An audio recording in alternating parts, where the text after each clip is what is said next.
Welcome, dear friends. Here we are for another study of the Medium's book. It's an honor and a pleasure to join a host group of scholars of Spiritism, where every week at 10 p.m. on Thursdays, 10 p.m. Eastern Time on Thursdays, we come together to bring to you one of the chapters of the Medium's book. The Medium's book was published in 1861 by Allan Kardec, and it is our guide and our how-to mediumship for a safe and productive mediumship. If you know of anyone who is a medium, if you're a medium yourself, this is the second book of the collection of the main 5 books of the codification by Allan Kardec. Last week, we talked about moral influence of the medium.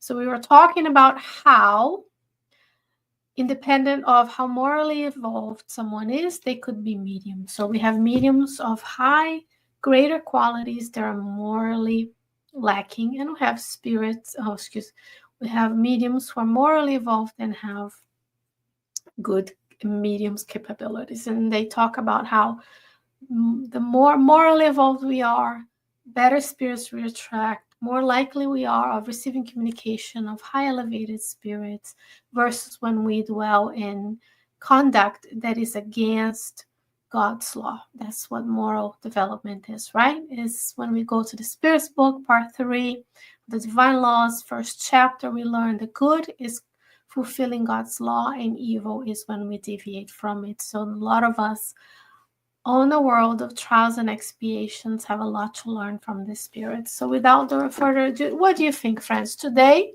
chapter 21, second part, is going to be about the mediums.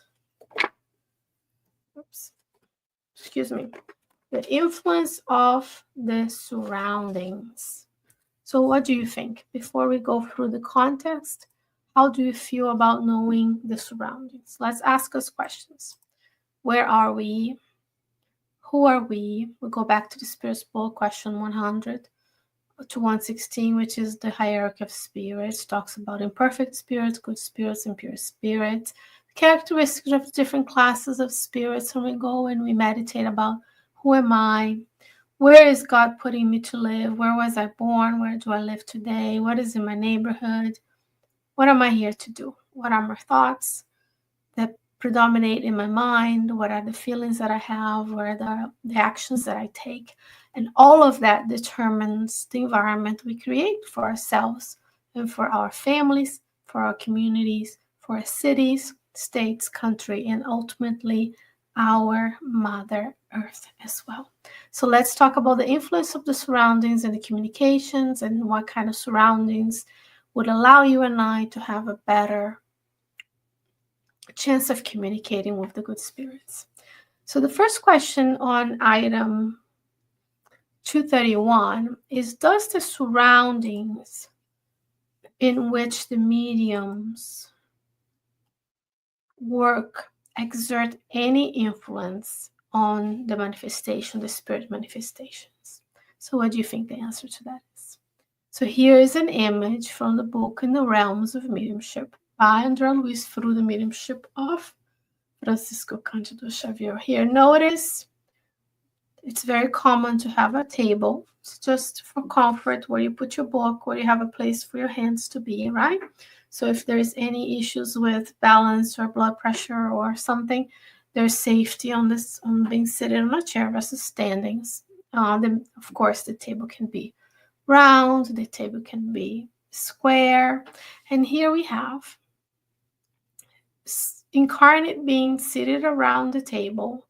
And you can also see spirits next to them, as well as the one incarnate being seated next to the table. So there's a main group of, if there's enough people, of mediums and spirit counselors who will be talking to the spirits. And the spirits that help that person. Each medium, as we know, has his or her spirit mentors. If we are good mediums and we know what we are doing, we are going to always ask of our spirit mentors for them to guide us through the process. And of course, we ask authorization. And what we're not seeing here yet is the surrounding collective mediums, spirits that are around this meeting. So here they chose to show us just the mentors of the meeting, right? They're being guided.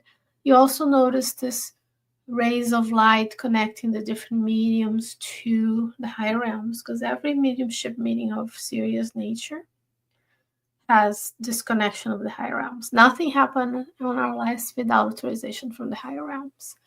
And then there's a time, and they also show later on this book that 15 minutes before any meeting, we should be there. The door is closed, and then we focus on what's going on just for protection. It shows the whole host of work the behind the scenes, specifically for spiritist meetings, the hospital beds, the nursing staff, the physician staff, the auxiliary staff, and serious work that happens 24/7 for you and I.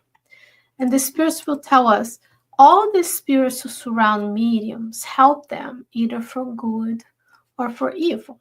When I asked you to think about what do you think the most, what do you feel the most, what do you do, and that includes social media, mainly these days. Are we always scrolling? Are we downloading the app for the Kardec Radio and listening? Are we following good spiritist groups online? Are we getting messages and reading messages such as happy life, so on and so forth, each and every day? So that allows us to enter into a frame of mind where our vibrational attunement is with good spirits. Even if I do all of that, my sentiments are not positive, it's likely that I can be outwardly beautiful, I can be outwardly calm, I can be outwardly poised, but inside there's a sort of turmoil that the spirits around me are of the same nature. So are these spirits around you helping you for good or for evil? Even if you're not an ostensive medium that will sit at the table, you may be, and we all are mediums to a certain extent because we feel the presence of the spirits around us, we talked about last time. And there will be a series of people, if there's enough, which are there to pray, to provide the spiritual fluids for the meeting, the vital fluids, right? Because why do we need mediumship meetings to begin with, right? If the spirits on the spiritual realm, the spirit mentors on the spiritual realm, why do we need to meet and have that interaction? Because some spirits are so entrenched in their physical sensations that are remaining from their lives, they don't even know they're dead. Some of them are choosing to stay with certain people to negatively influence them. That's what we call obsession. Other familiar spirits linger around us because they like us, but they're not necessarily positive. They don't have necessarily a positive actions in our lives. And then we have people who like to do the things that we do in the spiritual realm. So that collusion of a spirit who is unaware that he or she has discarnated with someone who is incarnated, who is more close to the flesh, who has the vital fluids to donate to that spirit, causes that shock. That might be the first time they considered, oh, I am dead, or oh, I may need to change the ways I'm pursuing this and release that person from the negative influence. So those meetings are very important, and there are very few institutions, if any, that have this specific mission of this direct communication, these obsession meetings. And then there will be this, the importance of all of us in the spiritist movement to be thinking about how can I help in my spiritist group so that maybe I can be the auxiliary, the helpers, donating that vital fluid, praying for the people. Maybe there will pass givers after certain mediums receive certain spirits. There will be a request for passes, right? So we have a lot of good work that happens behind the scenes. All spirits will help us to good or evil. If you're a medium, we want to think about our actions so that more good spirits can be by our side. And then he will talk about, the spirits will tell us about frivolous and serious meetings. And then this topic here is about frivolous meetings, right? Meetings that are not serious, just for entertainment, of finding things, to ask about things that are not in the realm of helping. Do higher order spirits attempt to bring frivolous meetings back to the field of more serious ideas? Let's say if we start a meeting, just a regular meeting, and then we start, all of a sudden it goes from spiritist to fashion to this to that. Sometimes we do bring things as case studies. Well, let's say if we derail our meetings and we talk about, oh, who's going to marry who's going to take that job, which are things that concern the physical life, right? Do higher order spirits trying to intervene? They're just there waiting, like we do with children, right? When there's a problem, parents go and intervene. They said higher order spirits do not attend meetings in which their presence would be futile. High order spirits are not angels sitting in clouds, eating grapes, and playing harps, which is the idea that I had growing up, right? You go to heaven, you just rest. High order spirits are busy helping others. So if they come to our meetings and they're frivolous, they're not going to be of help. So then go help somewhere else. Even if it's an institution that is not spiritist, but is doing more good than the spiritist meeting. Remember, there's spiritism and then there's spiritist movement. So if their presence would be futile, if they're going to come to talk to us and we're not listening, why would they waste their time? All you have to do is read the books of Andrea Luiz, the messengers. Excuse me. Let's talk about Workers of Life Eternal. It's 1 week rescuing 5 people who are helping 5 people who are discarnating. That's 1 week, 1 whole book, friends. So there's a lot of work that goes on. And those spirits who are leading those helping groups, the messengers, the missionaries that come together, and each one goes to different houses and they spend the whole week helping this discarnation process, they're busy. Why would they go to a meeting where they're not going to be heard? And it says, however, they do go to surroundings where there has been little instruction, but where there is true sincerity, even if they only find deficient instruments. Let's say we have a nascent spiritist group. There's little instructions because we haven't studied more. Maybe someone who doesn't know much of spiritism have to build those courses and build a group. But if there's true sincerity and the mediums are there, but not as trained and developed and educated in mediumship, then they might use us anyways. They might come and be like, hey, we see you, that you are sincere, so we are going to help you. And they come. They do not go to intellectual environment in which sarcasm reigns. Like if we are frivolous with like, oh, who are they? If we only talk about things that are not of importance of spiritual growth, and there's sarcasm, there's a lot of intellectual discussions that are not necessarily good, then they will not come to our aid because they have better things to do. Very understandable, right? Are lower order spirits forbidding from take part in serious meetings? That's the opposite. So we have a serious group. This is a continuation of a scene by this group. You can see the difference between the mediums on this one. You can see they have 1, 2, 3. This is probably a table in front of a greater group. So I wanted you to think about what a serious meeting would be.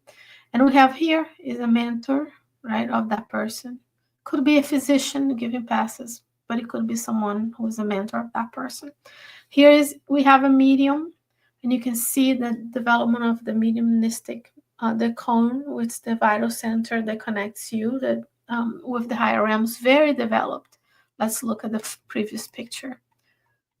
Here, none of these have noted here. They will show up later because the spirits are layering on these books the knowledge, right? They're dissecting out. First they're explaining, they're bringing another message as well. So in this one, they show this. And then, of course, when we have mediums like this, we want to talk to them. So they show the incarnate beings surrounding the table, coming talk to her. You see there's another table with the white cloth, which is just the way people decorated in the past. You don't have to have a white cloth. It can be a black cloth. It can be a blue cloth or whatever.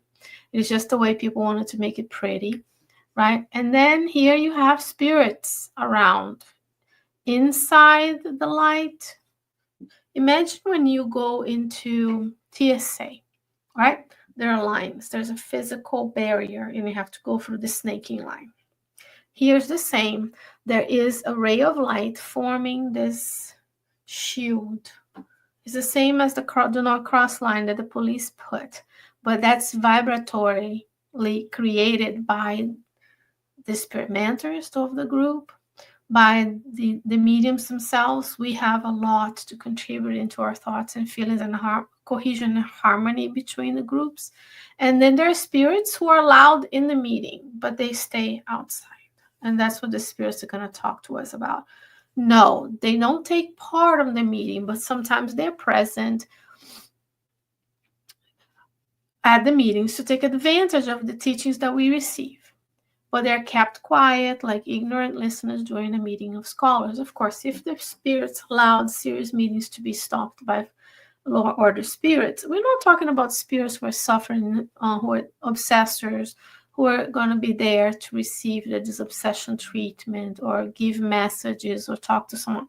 We're talking about those who are actively trying to stop the meeting. And that's why we study.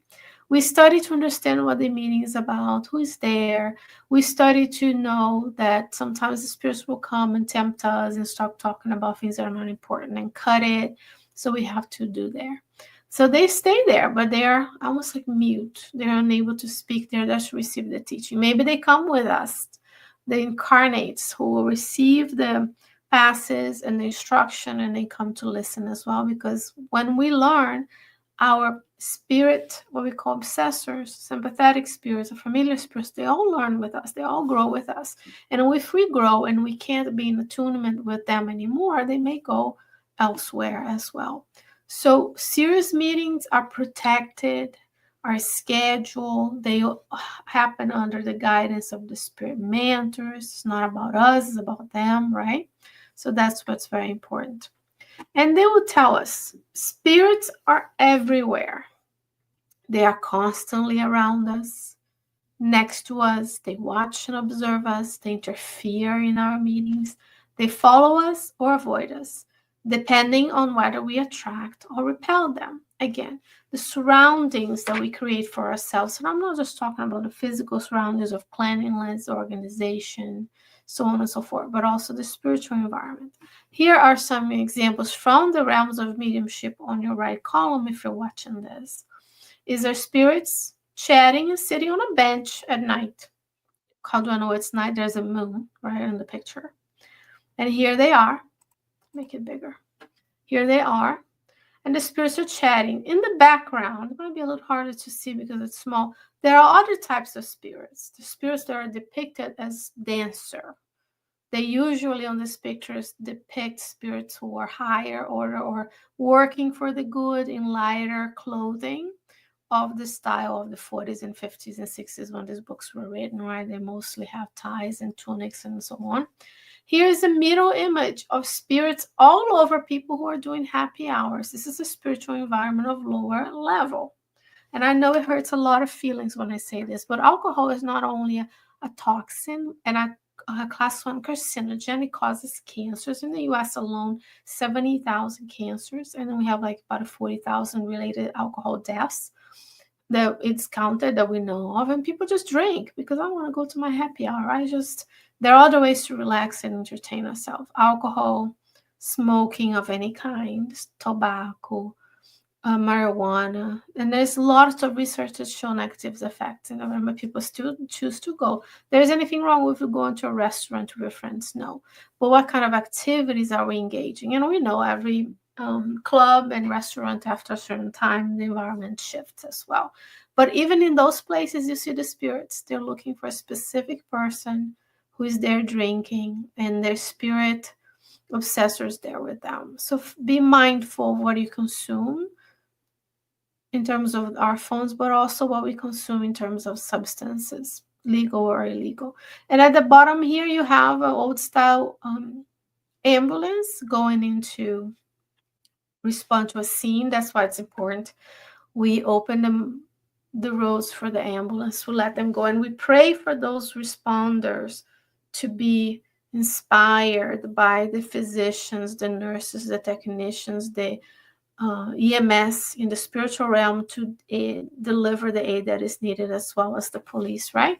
Inside here with them is a spirit that has all these halos around her head. There's a very high elevated medical professional in there that will aid at the scene. So more than just feeling, like I see these days, a lot of people don't, even though here in the US is a law that you need to move over, a lot of people are, we're so immersed in our own anxiety and our own physical, have to get there, have to do this, have to do that, addiction to busyness, that we don't realize that when we give over, one day we might be the ones who are waiting for the ambulance, right? So we have to pray for them. We pray for the person in front of us driving.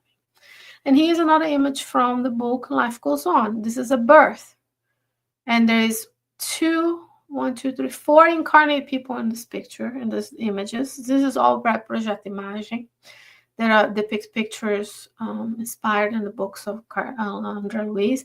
Evelyn and Ernest are part of the family, and Mariana and Desiderio is being reborn as this child who Bridget and Amancio are going to adopt. So everything that happens in your life has a reason. And here you have the spirit, Brother Claudio, who is guiding all of them. And Evelyn and Ernest are going to be familiar spirits who dedicate their lives to ensure that this family unit, together with the other family unit, are more likely to go through the reincarnatory plan, like they are spiritual. They're not considered spirit mentors yet, because no, they're not as elevated as the other ones, but they are committed to helping this family.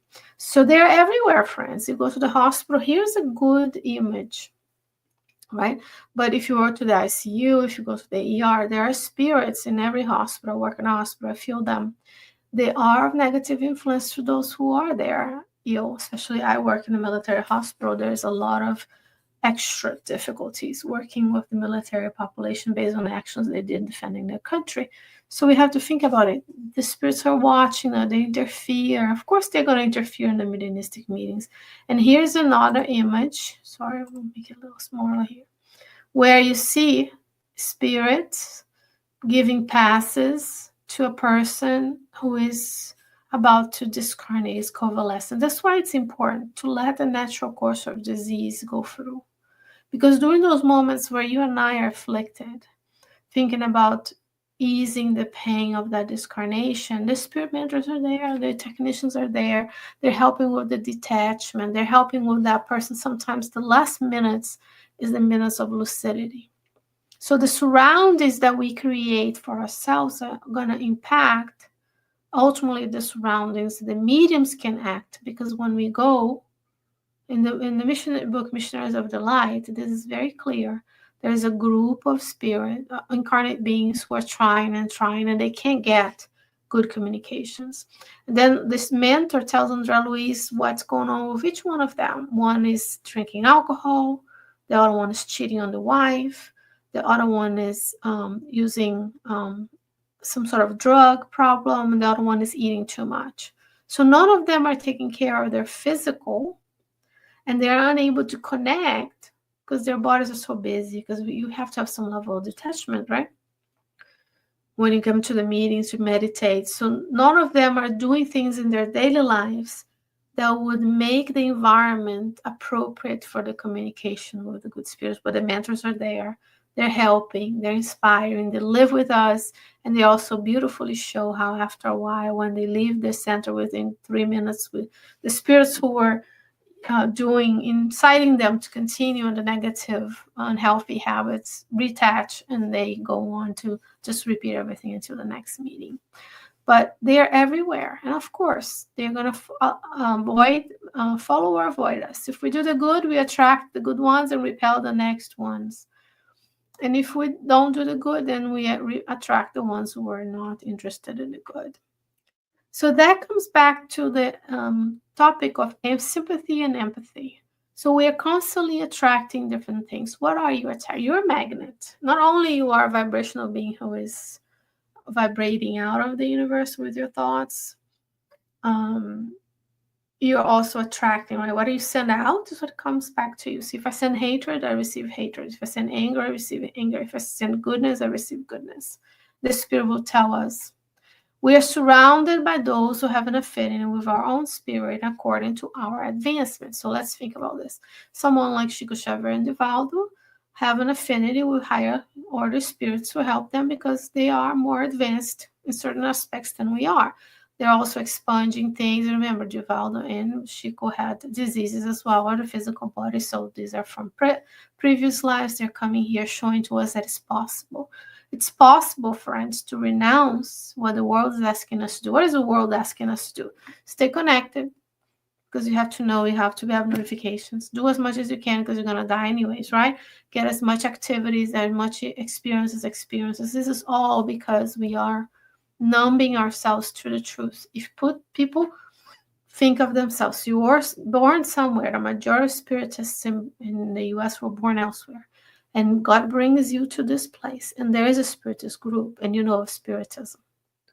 The writing is on the wall. You are to participate in a spiritist group.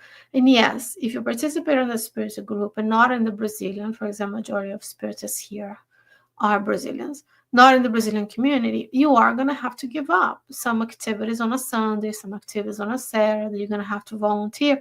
While your friends may think you're strange, you are co-creating the good. But if we are just the fish swimming in the ocean, we don't know what water is. We don't know that we are doing exactly what everybody else is doing around us. When is God going to give us more to be here and be able to be part of a movement that is still nascent in the United States? Very few groups have reached 15, 20 years, 40 years, and a lot of them are still in Portuguese. So if you have a spiritist group who is doing the work in English, you must participate in your capacity. And yes, you're going to have to renounce the joys of the physical in order to do the spiritual. Types of meetings, serious or frivolous. So we're first talking about frivolous meetings. What kind of spirits will be present in each?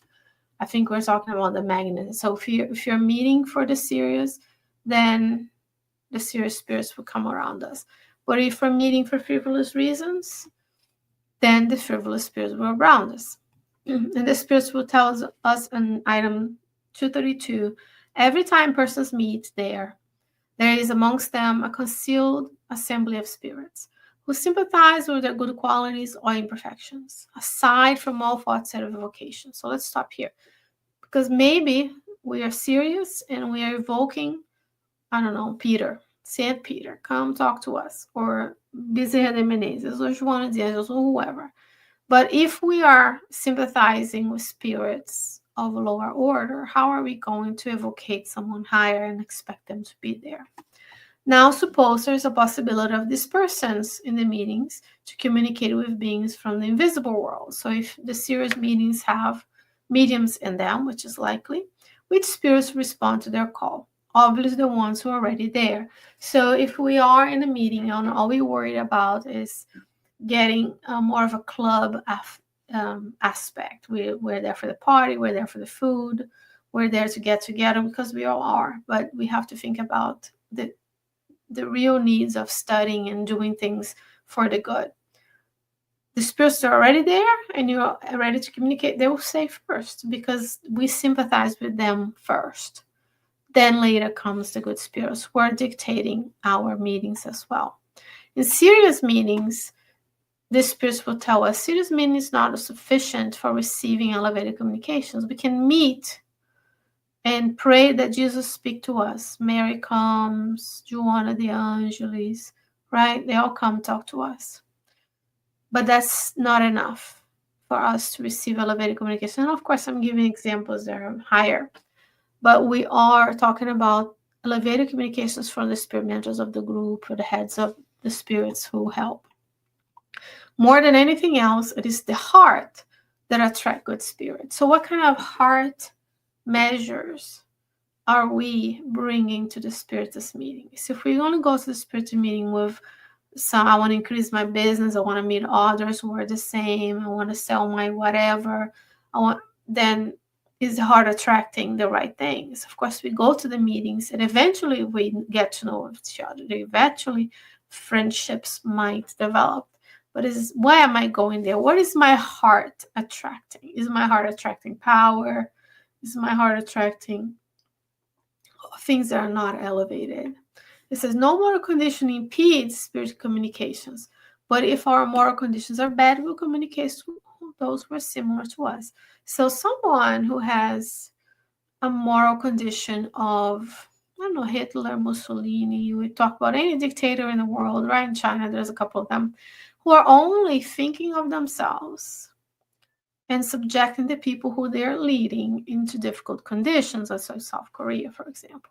So, or some other, I'm not picking on anybody specifically, but some other places where the leaders are really only helping half of the population and oppressing the other half, and there's civil wars, and they're only thinking about enriching themselves, then they are communicating with spirits that are similar to them. We can't think that Jesus is not whispering in the ear of those leaders, because he is sending his messengers as warning, as waiting for those breaks. But those folks, and I'll bring it back to our lives, if we are moral conditions, they're not ideal, the spirits around us are of low morally involvement. If the leader of your city, the mayor, the state governor is of poor moral quality, the spirits around them are going to be of moral quality. Even though there's a higher order spirits taking care of the state, they are not going to supersede also our free will, right? We'll let people make their choices. They will warn us, they will inspire us, but then ultimately we have to make a decision. Influence of the surroundings, of the nature of an intelligent manifestation. So in sum, the Spirit says the conditions of the surroundings will be better as there is greater moral homogeneity for the good, pure and more elevated sentiments. It's more sincere desire to learn without preconceived ideas. So it's simple. So if you want to receive elevated communications, you need to create a surrounding with moral homogeneity for the good. So the group of spirit incarnate beings around you are trying to there to do the good. We're not just going there to receive, which we all do receive when we go there. Pure and more elevated sentiments. Spirit's book, around question 100, go to the section of good spirits. We are, majority of us, twin imperfect.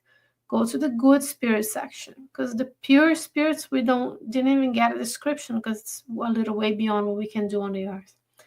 Those are pure, more elevated. Humility, charity, understanding, empathy, serving. Because a lot of us come to the spirit's group to receive, but we're there to serve. We receive, but we also serve. We receive more when we serve. More sincere desire to learn without preconceived ideas. So even if you were raised on a different religions, just like I was, we go and study the books of Kardec, and we learn again what we needed to learn. And those teachings will be with us when we pass to the spiritual realm, because in the spiritual realm, we do not have these books readily available. Like I can go to the library and pick a bunch of books. But in the spiritual realm, I have to have merit. And merit comes from service. And service comes from doing good to others, forgetting of myself and doing good to others. And teach the ones around me that that's the way to go. And we need more and more and more images. We need to elevate those who do the good for others in order to just elevating those who are living a creative life on social media that incurs a lot of selfish decisions. So do we want to be on this surrounding? So what kind of homogeneity for the good, pure, more elevated sentiments, a desire to learn this group is displaying versus this group, right? If we are in this group, and this could be anything that is just physical. We just go there, we have a soccer match and barbecue. We have parties and we go and smoke marijuana, because I have known a lot of people who do that. If we're just indulging in the physical senses each and every day, all we want to do is enjoy, we are going to have a harder time reaching the image we see in the left side, which is the image you want. You greater moral homogeneity for the good, pure and more elevated sentiments. So dear friends, here we are. We come to conclusion of chapter 21 of part 2 and the second part of this medium's book. I hope you have enjoyed. I hope you can share this with someone who might be beneficial to their journey as they educate their mediumship, as they are part of a group of spiritists who are developing their abilities and the capabilities of serving the good and serving the good in both realms of life. And stick around. Next week, you have a different host with mediumship and animals. And until then, stay well, stay safe, and I hope to see you soon. Take care, friends.